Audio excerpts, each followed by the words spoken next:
Hello and welcome दोस्तों, मेरा नाम है करण और आप सभी लोगों का ट्रेड सॉल्यूशंस के इस यूट्यूब चैनल के ऊपर स्वागत है। जैसे कि आप सभी लोग जानते ही हैं कि लास्ट वीडियो में हमने कॉन्डोर स्ट्रेटजी के बारे में डिस्कस करना स्टार्ट कर दिया था और लास्ट वीडियो में हमने कॉन्डोर स्ट्रेटजी के 6 टाइप्स में से एक टाइप के बारे में बात करी थी जिसका नाम था लॉन्ग कॉल कॉन्डोर स्ट्रेटजी। आज की इस वीडियो में हम कॉन्डोर स्ट्रेटजी के दूसरे टाइप के बारे में बात करेंगे जो कि कंप्लीटली अपोजिट है लॉन्ग कॉल कॉन्डोर स्ट्रेटजी के, जिसका नाम है शॉर्ट कॉल कॉन्डोर स्ट्रेटजी। आज की इस वीडियो में हम शॉर्ट कॉल कॉन्डोर स्ट्रेटजी के बारे में सभी चीजें वन बाय वन करके डिटेल में डिस्कस करेंगे। तो चलिए फिर स्टार्ट करते हैं। सबसे पहले हम ये समझते हैं कि शॉर्ट कॉल कॉन्डोर स्ट्रेटजी को हम कब बनाते हैं और क्यों बनाते हैं, यानी कि इसको बनाने के पीछे हमारा क्या पॉइंट ऑफ व्यू होता है, क्या रीजन होता है।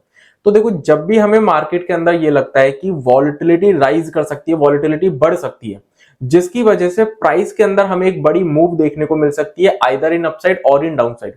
तो उस मूव को कैच करने के लिए हम क्या करते हैं, शॉर्ट कॉल कॉन्डोर स्ट्रेटजी को क्रिएट करते हैं। तो ये तो हो गया बेसिक रीजन कि हम इस स्ट्रेटजी को बनाते क्यों हैं। लेकिन अगर हम बात करें इसके बेनिफिट्स एंड ड्रॉबैक्स की, तो अगर हम सबसे पहले इसके बेनिफिट्स की बात करें तो इसके दो ही बेनिफिट्स हैं। पहला बेनिफिट तो ये है कि ये एक क्रेडिट स्प्रेड है, तो इसलिए इस स्ट्रेटजी को बनाते वक्त हमें प्रीमियम पे नहीं करनी पड़ती, हमें प्रीमियम रिसीव होती है। और दूसरा इसका बेनिफिट ये है कि ये जो स्ट्रेटजी है इसके अंदर जो हमारा लॉस होता है वो लिमिटेड होता है, जो कि हर एक हेजिंग स्ट्रेटजी के अंदर होता है। तो ये तो दो इसके बेनिफिट हो गए। लेकिन अगर हम बात करें इसके ड्रॉबैक्स की, तो इसके टोटल 3 ड्रॉबैक्स हैं और तीनों ही बहुत इंपॉर्टेंट ड्रॉबैक्स हैं। पहला ड्रॉबैक इसके अंदर यह है कि इस स्ट्रेटजी का जो मैक्सिमम लॉस जोन है, यानी कि वो एरिया जिसमें कि इस स्ट्रेटजी के अंदर हमें नुकसान देखने को मिल सकता है, तो जो इस स्ट्रेटजी का मैक्सिमम लॉस जोन है वो बड़ा है। इसका जो दूसरा ड्रॉबैक है वो ये है कि इस स्ट्रेटजी के अंदर जो रिस्क रिवॉर्ड रेशियो होता है वो बहुत ही ज्यादा अनअट्रैक्टिव हमें देखने को मिलता है, बहुत ही अनफेवरेबल देखने को मिलता है। यानी कि इस स्ट्रेटजी के अंदर जो रिस्क होता है वो रिवॉर्ड से ज्यादा होता है। और जो इसका तीसरा ड्रॉबैक है वो ये है कि इस स्ट्रेटजी को हम क्यों बनाते हैं, क्योंकि हमें लगता है कि मार्केट के अंदर वॉलेटिलिटी आ सकती है, जिसकी वजह से मार्केट के अंदर हमें किसी भी एक डायरेक्शन में प्राइस के अंदर एक बड़ी मूव देखने को मिल सकती है।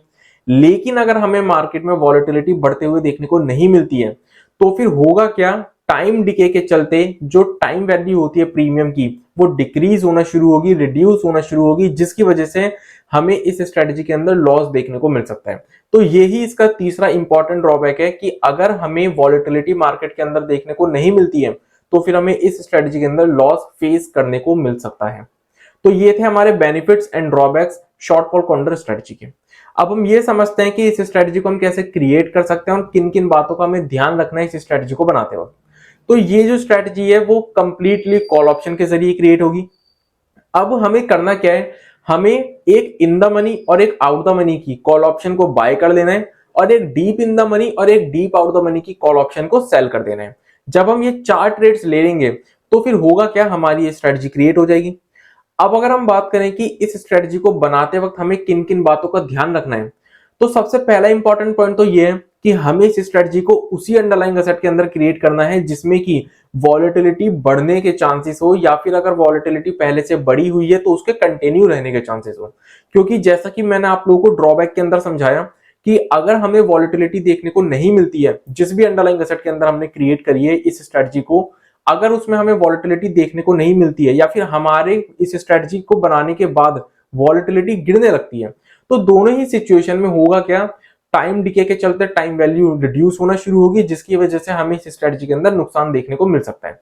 तो इसलिए हमें इस स्ट्रेटजी को उसी अंडरलाइंग एसेट के अंदर क्रिएट करना है जिसमें कि वॉलेटिलिटी बढ़ने के चांसेस हो, और अगर वॉलेटिलिटी पहले से बढ़ी हुई है तो उसके कंटिन्यू रहने के चांसेस हो। दूसरा इंपॉर्टेंट पॉइंट हमें क्या ध्यान रखना है कि इस स्ट्रेटजी को हमें उसी अंडरलाइंग एसेट के अंदर क्रिएट करना है जिसमें कि इनफ लिक्विडिटी हो। क्योंकि ऐसा नहीं होना चाहिए कि इस स्ट्रेटजी को क्रिएट करते वक्त या फिर इस स्ट्रेटजी से एग्जिट करते वक्त जब आप बाय और सेल के ऑर्डर प्लेस कर रहे हो तो वो प्लेस ही नहीं हो रहे क्योंकि सामने कोई बायर सेलर अवेलेबल ही नहीं है, जिसकी वजह से ना तो आप राइट टाइम और राइट लेवल पर एंट्री कर पा रहे और ना ही एग्जिट कर पा रहे।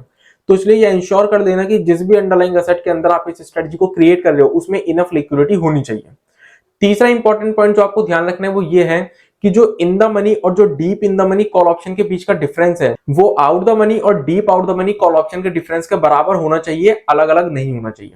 और जो चौथा इंपॉर्टेंट पॉइंट आपको ध्यान रखना है वो ये है कि ये जो 4 ट्रेड्स आप इस स्ट्रेटजी को बनाते वक्त लोगे, ये चारों ट्रेड्स आपकी सेम अंडरलाइंग एसेट और सेम एक्सपायरी की होनी चाहिए, डिफरेंट अंडरलाइंग या डिफरेंट एक्सपायरी की नहीं होनी चाहिए। तो ये 4 वो इंपॉर्टेंट पॉइंट्स थे जिनका आपको ध्यान रखना है इस स्ट्रेटजी को क्रिएट करते वक्त। अब हम एक प्रैक्टिकल एग्जांपल के जरिए ये चीज समझते हैं कि इस स्ट्रेटजी को हम कैसे क्रिएट कर सकते हैं, max loss, max profit, break even level कैसे फाइंड आउट कर सकते हैं। अब हम बैंक निफ्टी के एग्जांपल के जरिए ये चीज समझते हैं कि हम इस स्ट्रेटजी को कैसे क्रिएट कर सकते हैं, मैक्स लॉस, मैक्स प्रॉफिट और ब्रेक इवन लेवल कैसे फाइंड आउट कर सकते हैं।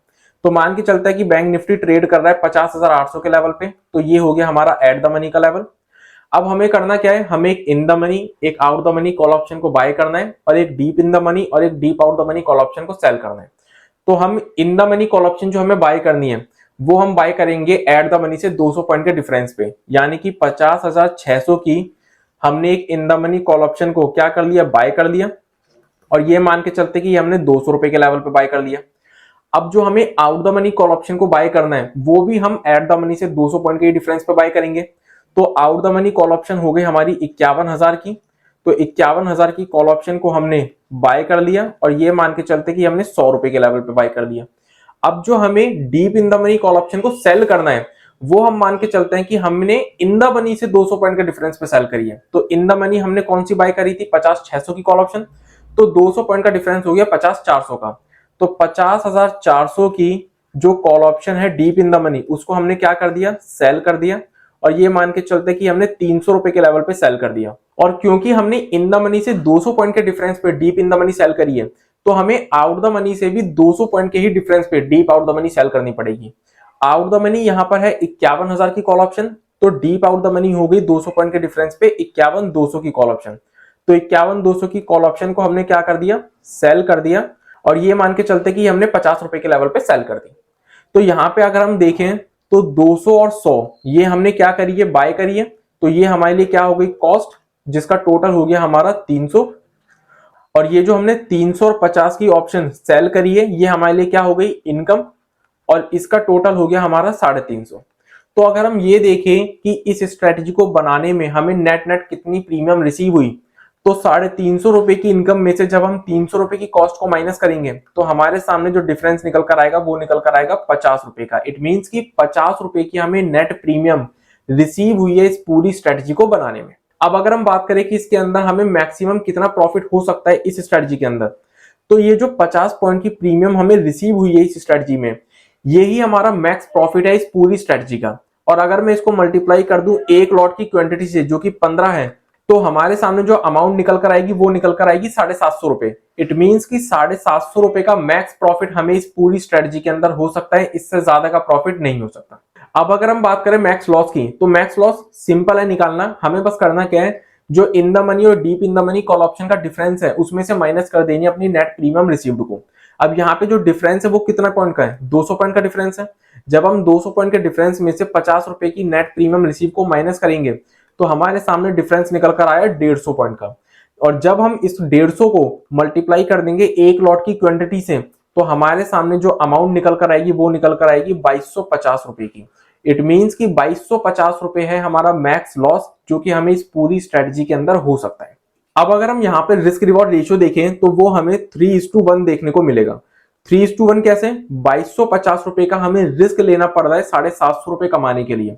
तो रेशियो में देखेंगे तो हमें 3:1 का ही रेशियो देखने को मिलेगा रिस्क रिवॉर्ड रेशियो, जो कि अनफेवरेबल है, अनअट्रैक्टिव है, जैसा कि मैंने आप लोगों को इसके ड्रॉबैक में भी बताया था। अब अगर हम बात करें ब्रेक इवन लेवल की, कि ब्रेक इवन लेवल हम कैसे निकाल सकते हैं, तो ब्रेक इवन लेवल इस स्ट्रेटजी के अंदर दो निकलेंगे, एक अप साइड में और एक डाउन साइड में। और हमें सिंपली करना क्या है, जो deep in the money call option है उसके अंदर हमें प्लस कर देनी है नेट प्रीमियम रिसीव्ड को, और जो deep out the money call option है उसमें से माइनस कर देनी है नेट प्रीमियम रिसीव्ड को। तो हमारे सामने अपर और लोअर ब्रेक इवन लेवल निकल कर आ जाएगा।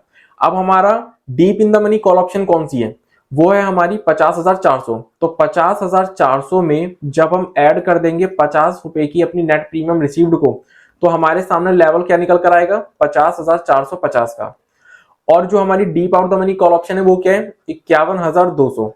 तो जब हम 51,200 में से माइनस कर देंगे 50 रुपए की नेट प्रीमियम रिसीव्ड को, तो हमारे सामने जो लेवल निकल कर आएगा वो निकल कर आएगा 51,150 का। तो यहाँ पे अब जो 50,450 का लेवल है ये हो गया हमारा लोअर ब्रेक इवन लेवल, और जो 51,150 का लेवल है ये हो गया हमारा अपर ब्रेक इवन लेवल। अब बैंक निफ्टी जब तक इन दोनों ब्रेक इवन लेवल के बीच में रहेगा तब तक हमें इसके अंदर नुकसान देखने को मिलेगा। अगर बैंक निफ्टी इन दोनों ब्रेक इवन लेवल में से किसी भी ब्रेक इवन लेवल के पास आता है तो हमें नो प्रॉफिट नो लॉस देखने को मिलेगा। और अगर बैंक निफ्टी इन दोनों ही ब्रेक इवन लेवल में से किसी भी लेवल को ब्रेक कर देता है तो फिर हमें इसके अंदर प्रॉफिट देखने को मिलेगा। तो इस तरीके से हम इस स्ट्रेटजी के अंदर मैक्स लॉस, मैक्स प्रॉफिट और ब्रेक इवन लेवल को फाइंड आउट कर सकते हैं। तो इसी के साथ आज की इस वीडियो को मैं यहीं पर कंप्लीट करता हूं। आई होप कि आप सभी लोगों को आज की वीडियो अच्छी लगी हो, इंफॉर्मेटिव लगी हो। तो मिलते हैं नेक्स्ट वीडियो में, तब तक के लिए स्टे सेफ, स्टे हेल्दी।